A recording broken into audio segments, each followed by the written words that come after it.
been in there with them trapped before. That's when they can freak out because they start to feel like they're...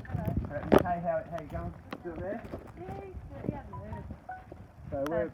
So you can just see, that's all we can see, so... See the bowls? I actually can't see. Where am I looking? Oh, just there. Yeah. That's an eastern brown snake. Okay, so where are we going? Yeah, it's just two doors for the birds. Right here? But, you know, like... Oh, yeah. I might bring my bag with me, eh? In case that comes out flying at me. You can leave that one open. This one? It's just a security thing for the parrots. Yep, no worries. Oh, no. Yeah, you film from there, buddy. Put my bag here. That's definitely an eastern brown snake. That's what I was I was hoping it was a snake. Now I hope the tail end comes out. thinking. That's it. Yeah. Yeah, I got the head. Oh, Oh, no. yeah.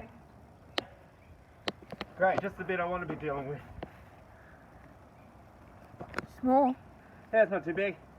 But it doesn't matter the size because this thing can still drop about 16 grown adults, so let's get into the bag. He'd be full of mice now, wouldn't he? Yeah, I assume he's been feeding. Well, let's see if it'll go into the bag on its own. See, there's some refuge.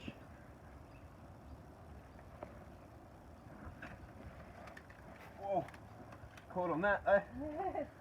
Yeah, confined spaces. That brown snake's the most dangerous snake you can catch, and they always seem to put himself in the most dangerous spot for me to do it, but that's alright, I'm getting used to it now. Wakes you up better than a coffee doing this in the morning, I'll tell you that. But no, it's very much alive, that one, so it makes me think it actually had something in its mouth at the time, and what they do is they regurgitate once they feel threatened.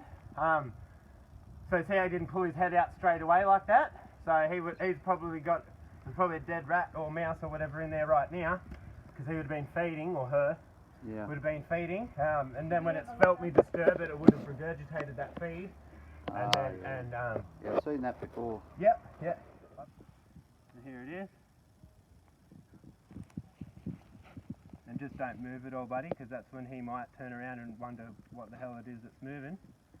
As long as we stand perfectly still, that snake's not going to be bothered by us. It's not going to try and bite us or rear up or spook us or anything. It's just wondering where it is, and it's just going to find a safe place to sort of hide for the time being until it works out where it is. And down here, yeah, it's got plenty of places to be okay, and it's got the water there, which is the main thing for it right now. It'll most likely just curl straight up in those bushes there. So I move my hand and see it look my way as soon as I move my hand.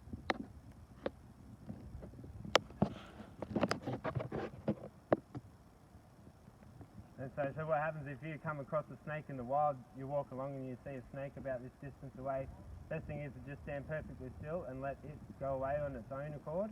Or you could turn around right now and walk the opposite way. It's not going to chase you or anything. But if you get any closer and start to get in its personal space, that's when it'll stand up and lunge at you and defend itself. No snake's aggressive, they're just defensive. It'll just go into these bushes most likely and hide for a while, or it might make a break down over there. Because as I said, it's smelling a lot of things and the wind's blowing this way and it can smell that water. And it's pretty hot. Snake, it's probably been a while since it's had a decent drink. But we're safe to walk away and leave it, or you can watch it for a bit longer. I see them every day, so they're boring to me.